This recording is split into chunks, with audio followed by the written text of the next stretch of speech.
பாக்கெட்டை கிழிச்சிருக்காங்க, சேலையை பிடிச்சிருக்காங்க, மார்பகங்களை கையெழுச்சிருக்காங்க, ஆள் போலீஸ் பண்ணிருக்காங்க. எல்லாருக்கும் வணக்கம். காணொலியோட கடைசியில் சொல்லணும்னு நினைச்ச விஷயத்த நான் முதல்ல சொல்லிடுறேன். என்ன அப்படின்னா, இவ்வளவும் பார்த்தாச்சு, இவ்வளவும் பட்டாச்சு, எவ்வளவு முடியுமோ அவ்வளோ வேதனையை அனுபவிச்சாச்சு. இதுக்கப்புறமும் தேர்தல் நேரத்தில் எல்லாத்தையும் மறந்துட்டு காசை வாங்கிட்டு நீங்கள் திமுகவுக்கு ஓட்டை போட்டீங்க அப்படின்னா அது தமிழ்நாட்டுக்கு நீங்கள் பண்ணுற மிகப்பெரிய துரோகமாக அமைஞ்சிடும். ஏன்னா போன தடவை நீங்கள் தான் சொன்னீங்க, திமுக எங்களுக்கு இந்தந்த வாக்குறுதிகள்லாம் கொடுத்துச்சு, அதை நம்பி நாங்கள் எல்லாருமே மொத்தமாக போய் திமுகவுக்கு தான் ஓட்டை போட்டோம் அப்படின்னு நீங்கள் தான் சொன்னீங்க. ஆனால் ஓட்டு போட்டு இப்போ அவங்க ஆட்சிக்கு வந்ததுக்கப்புறம் என்ன நடந்துகிட்டு இருக்குது அப்படின்றத நீங்கள் லைவில் பார்த்துட்டு இருக்கிறீங்க, அனுபவிச்சுட்டு இருக்கிறீங்க. அப்போது மறுபடியும் தேர்தல் வரும்போது காசை வாங்கிட்டு நாங்கள் சாமி படத்து மேலே சத்தியம் பண்ணிட்டோம், அதனால் அந்த சத்தியத்தை எங்களால் மீற முடியாது அப்படின்லாம் சொல்லிட்டு இருக்காதீங்க. ஏன்னா ஒரு வேளை நீங்கள் சாமி மேலே சத்தியம் பண்ணிட்டு அந்த சத்தியத்தை நீங்கள் மீறினா கூட அந்த சாமி உங்களை மன்னிக்கிறதுக்கு வாய்ப்பு இருக்குது. அதுக்கு பதிலாக இவ்வளோ வலி வேதனை எல்லாத்தையும் அனுபவிச்சுட்டு இந்த ஆட்சியில் நடக்கிற அவலங்களை எல்லாத்தையும் பார்த்துட்டு மறுபடியும் போய் நீங்கள் திமுகவுக்கு ஓட்டை போட்டீங்க அப்படின்னா அதை சாமி மன்னிக்கிறதுக்கு வேணால் வாய்ப்பு மிக குறைவு. அது கொஞ்சம் கவனத்தில் வச்சுங்க. என்ன அப்படின்னா 13 நாட்களாக மிகவும் அமைதியான முறையில் அறவழியில் எந்த ஒரு வன்முறையிலையும் ஈடுபடாமல் எந்த ஒரு பொது சொத்துக்கும் சேதம் விளைவிக்காமல் தங்களுடைய உரிமைக்காக தங்களுடைய அந்த வாழ்வாதாரத்துக்காக போராடி வந்த மக்களை நள்ளிரவில் காட்டுமிராண்டித்தனமாக கைது பண்ணியிருக்குது ஐயா ஸ்டாலின் அவர்களுடைய நேரடி கட்டுப்பாட்டில் இருக்கக்கூடிய திராவிட மாடல் காவல்துறை.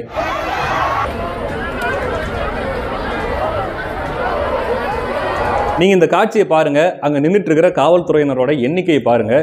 ஏதோ ஒரு நாட்டுக்கு போருக்கு அனுப்புகிற மாதிரி ஒரு மிகப்பெரிய இராணுவ படையை அனுப்புகிற மாதிரி இவ்வளோ பெரிய காவல் படையை அனுப்பியிருக்குது ஐயா ஸ்டாலின் அவர்களுடைய அரசு. எதுக்காக? ஒரு மிகப்பெரிய ஒரு தீவிரவாத செயலை அடக்குவதற்காகவா அப்படின்னா இல்லை, வன்முறையில் ஈடுபட்டு கொண்டிருக்கிற கலவரக்காரர்களை அடக்குவதற்காகவானா இல்லை. அங்கே அமைதியான முறையில் தங்களுடைய வயிற்று பசிக்காக போராடிட்டு இருக்கிற அந்த மக்களை அங்கேருந்து அகற்றுவதற்காக. என்ன அப்படின்னா, நாளைக்கு ஆகஸ்ட் 15 முதல்வர் ரிப்பன் மாளிகையில் கொடியேற்றணும். இந்த சமயத்தில் ரிப்பன் மாளிகைக்கு வெளியில் மக்கள் போராடிட்டு இருக்கிறாங்க அப்படின்றது வந்துச்சு அப்படின்னா இது நேஷனல் லெவலில் மிகப்பெரிய செய்தியாகவும் அது தமிழ்நாடு அரசுக்கு இன்னும் மிகப்பெரிய அழுத்தத்தை கொடுக்குன்றதுனால வலுக்கட்டாயமாக காட்டுமிராண்டித்தனமாக அங்கே இருக்கிறவங்களை குண்டு கட்டா தூக்கி அகற்றிருக்கிறது மட்டும் இல்லாமல் அந்த நேரத்தில் அவங்க பண்ண செயல்கள், இந்த காட்சிகளெல்லாம் முதல்ல நீங்கள் பாருங்கள்.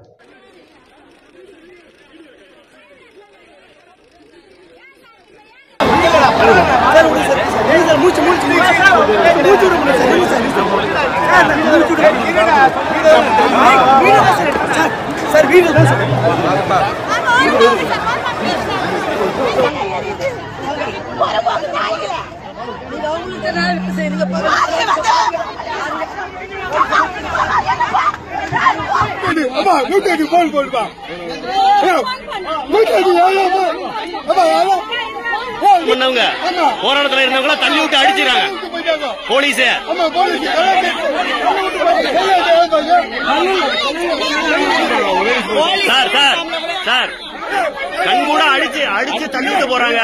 சரி, எதுக்காக அவங்க இத்தனை நாள் அந்த ரிப்பன் மாளிகை என்று சொல்லப்படக்கூடிய அந்த மாநகராட்சி கட்டிடத்துக்கு முன்னாடி உட்காந்து அவங்க போராடிட்டு இருக்கிறாங்க அப்படின்னா அவங்களுக்கு வேலை கொடுக்க வேண்டியது அந்த மாநகராட்சி தான் ஒன்று. இன்னொன்று, அந்த மாநகராட்சி மூலமாக தான் உங்களுக்கு வேலை கொடுப்போம், அந்த வேலையும் உங்களுக்கு நிரந்தர வேலையாக கொடுப்போம் அப்படின்ட்டு வாக்குறுதி கொடுத்தது ஐயா ஸ்டாலின் அவர்கள். அந்த வாக்குறுதியை நம்பி தான் அவங்க ஓட்டு போட்டாங்க. அதனால தான் அந்த மாநகராட்சி கட்டிடத்துக்கு முன்னாடி உட்காந்து அவங்க போராடிட்டு இருக்கிறாங்க. ஒன்று. ரெண்டாவது, அந்த மாநகராட்சி கட்டிடத்துக்கு முன்னாடி உட்காந்து போராடினா தான் கொஞ்சமாவது அந்த போராட்டம் கவனம் பெறும், கொஞ்சம் சீரியஸ்னஸ் தெரியும். எங்கேயோ ஒரு மூலையில் கண்டுக்கிறதுக்கு ஆள் இல்லாத இடத்துல உட்காந்து அவங்க போராடிட்டு இருந்தாங்கன்னா அங்கே யார் கண்டுக்கு போகிறாங்க? இவ்வளோ பெரிய அந்த ரிப்பன் மாளிகைக்கு முன்னாடி உட்காந்து போராடிட்டு இருக்கும்போதே இங்கே ஆளுங்கட்சியில் இருக்கிறவங்க ஒருத்தர் நேரில் பார்த்து உங்களுக்கு என்னப்பா பிரச்சனை, என்ன வேணுன்றதை கேட்கல. இங்கேயோ மறைமுகமாக கூப்பிட்டு பேச்சுவார்த்தை நடத்துகிறாங்களே தவிர ஐயா ஸ்டாலின் அவர்களோ அல்லது துணை முதல்வர் அவர்களோ அல்லது துறை சார்ந்த நேரு அவர்களோ நேரில் பார்க்கல. அப்படி இருக்கும்போது ஏதோ ஒரு மூலையில் போய் போராட்டம் நடத்திட்டு இருந்தா இவங்க 13 நாள் இல்லை 13 வருஷம் போராட்டம் நடத்தினாலும் அவங்க அங்கேயே இருக்க வேண்டியது தான், ஒருத்தர் கண்டுக்க மாட்டாங்க. அப்படி இருக்கும்போது இந்த மானங்கெட்ட ஈனங்கெட்ட உடன்பிறப்புகள் என்ன சொல்றாங்க, இதுக்கு என்ன முட்டு கொடுக்குறாங்க அப்படின்னா, உங்களை யாருப்பா போராட வேணான்னு சொன்னது? அந்த மாளிகை முன்னாடி வேணாப்பா, நீங்க வேற எங்கேயாவது போய் போராடுங்கன்னு சொன்னாங்க, அது கேட்க வேண்டியது தானே அப்படின்ட்டு இந்த உடன்பிறப்புகள் ஒரு பக்கம். இன்னொரு பக்கம் இந்த சென்னை மேயர்னு ஒன்று, தண்டத்துக்கு ஒன்று, என்ன சொல்றதுன்னு தெரியல, ஒரு இரிட்டேட்டிங் கேரக்டர் ஒன்று. அவங்க என்ன சொல்றாங்க அப்படின்னா, நாங்கள் என்ன சொன்னோம், உங்கள் பணிக்கு நாங்கள் உத்தரவாதம் கொடுக்குறோம், உங்கள் பணிக்கு உங்களுடைய உரிமைகளுக்கு எந்த பாதிப்பும் வராது அப்படின்னு நாங்கள் சொல்கிறோம். சொன்னால் கேட்டுக்கிட்டு கலைஞ்சு போக வேண்டியது தானே, பின்ன போகாமல் அங்கேயே உட்காந்துட்டு இருந்தால் பின்ன கைது பண்ணாமல் என்ன பண்ணுவாங்க அப்படின்ட்டு. ஒன்றும் இல்லை, நீங்கள் தேர்தல் வாக்குறுதின்னு ஒன்று கொடுத்தீங்கல்ல, ஒரு மானங்கட்ட வாக்குறுதி, அந்த வாக்குறுதி நீங்கள் நிறைவேற்றி வச்சிட்டிங்களா? இல்லை. அதையே உங்களால் நிறைவேற்றி வைக்க முடியல. அதை நிறைவேற்றி வைக்கிறது வக்கு இல்லை, துப்பு இல்லை. இப்போ வந்து புதுசாக நீங்கள் போங்க, ப்ரைவேட்டுக்கு போங்க, ராம்கின்ற ஒரு நிறுவனத்துக்கு போயிடுங்க, அங்கே உங்கள் வேலைக்கு எந்த பாதிப்பும் வராது. அங்கே உங்களுக்கு வந்து எல்லா ஒரு விதமான உரிமைகளும் சலுகைகளும் உங்களுக்கு கிடைக்கும். அதுக்கு நாங்கள் வந்து வாக்குறுதி கொடுக்குறோம். இது எவ்வளோ சீப்பான ஒரு செயல் இது. உங்கள் கவர்மெண்ட்டில் இருக்கும்போது உங்கள் கவர்மெண்ட்டில் அவங்க வேலை செஞ்சுட்டு இருக்கும்போதே அவங்க கேட்ட வாக்குறுதியை நிறைவேற்றி கொடுக்குறதுக்கு வக்கு இல்லை. எவனோ ஒருத்தன் அதுக்கு நீங்கள் வந்து வாக்குறுதி கொடுக்குறீங்க, போங்க எல்லாம் கரெக்டாக தான் நடக்கும் அப்படின்ட்டு. அதை நம்பிக்கிட்டு அந்த மக்கள் அங்கேருந்து கலைஞ்சு போயிடும். கொடுத்தோம் போல வேற என்ன பண்ண முடியும்? அப்புறம் காவல்துறை வச்சு கைது தான் பண்ண முடியும். இந்த மாதிரியான ஒரு கேடுகட்ட ஒரு காட்டாட்சி தர்பாரை எங்கேயாவது பார்க்க முடியுமா?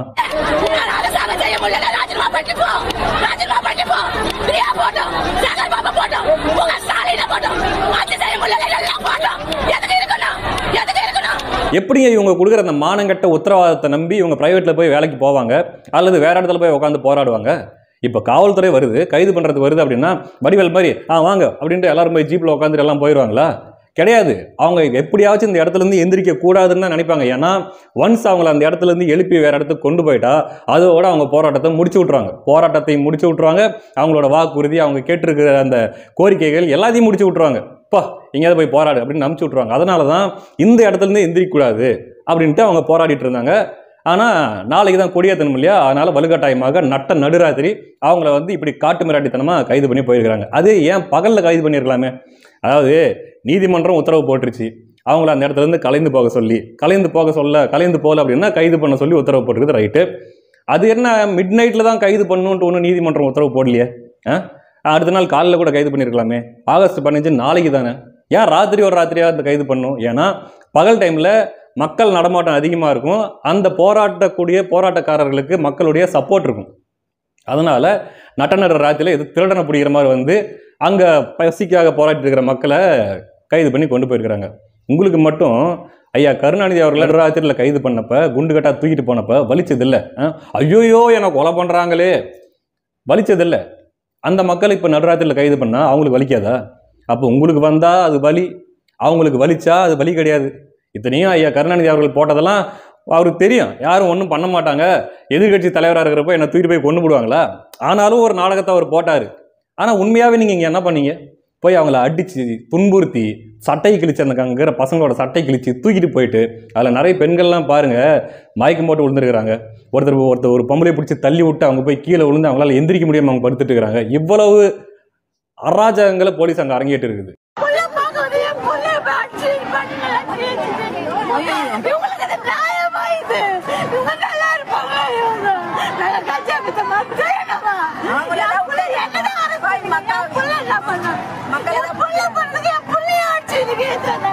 என்னங்க எல்லாம் திமுகவை திட்டுறீங்க?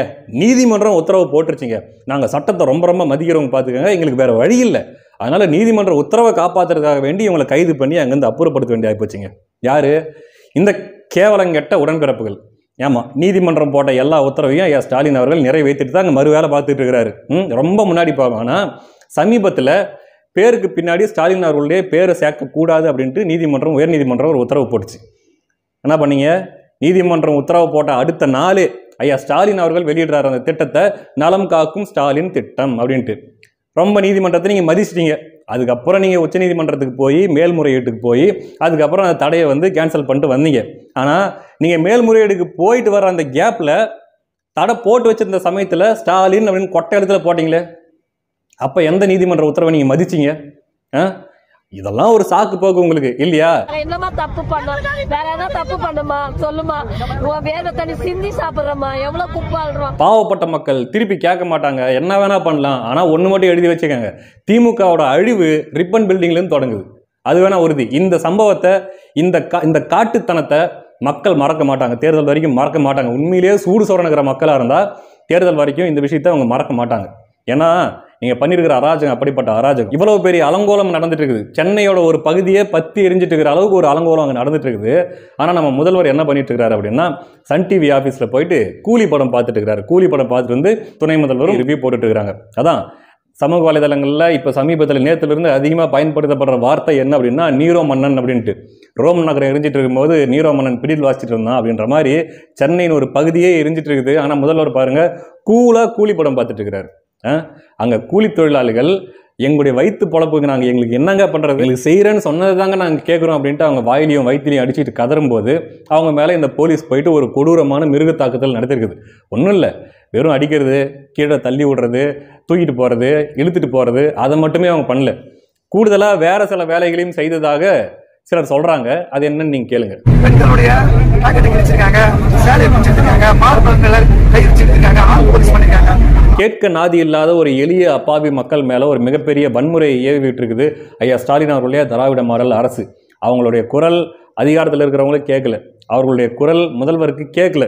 ஏன்னா அவர் அங்கே கூலி படம் பார்க்குறதுல ரொம்ப பிஸியாக இருக்கிறாரு. அது இல்லாமல் படம் பார்த்துட்டு வந்து நைட்டில் டயர்டாக இருக்கும், ரிவ்யூ போட்டிருப்பாரு, அந்த அசதியில் அவர் நல்லா தூங்கிட்டு இருக்கிறாரு. அவருக்கு எதுவுமே தெரியாது, அவங்க காதுக்கு எதுவுமே கேட்கல. ஆனால் அவர்களுடைய அழுகுரல், அவர்களுடைய கண்ணீர், அவர்களுடைய கதறல், அவர்கள் உங்களுக்கு விடும் சாபம், இது எல்லாத்தையுமே நீங்க கேட்காம இருக்கலாம், ஆனால் தமிழ்நாடு முழுக்க இதை கேட்டுட்டு இருக்குது. அதனால நிச்சயமா இந்த தடவை அதற்கான வினையை நீங்கள் அறுவடை செய்வீர்கள். திமுக அறுவடை செய்யும். ஒன்றும் இல்லை, ஐயா ஸ்டாலின் அவர்கள் முதல்ல பதவியாக இருக்கும்போது முத்துவேல் கருணாநிதி ஸ்டாலின் ஆகிய நான் அப்படின்னு சொல்லும்போது துர்கா அம்மையார் மட்டும் தேம்பி அழுதாங்க, ஆனந்த கண்ணீர். ஆனால் எப்போ அவங்க ஆட்சிக்கு வந்தாங்களோ அதிலிருந்து ஒட்டுமொத்த தமிழ்நாடு இன்னி வரைக்கும் அழுதுட்டு தான் இருக்குது.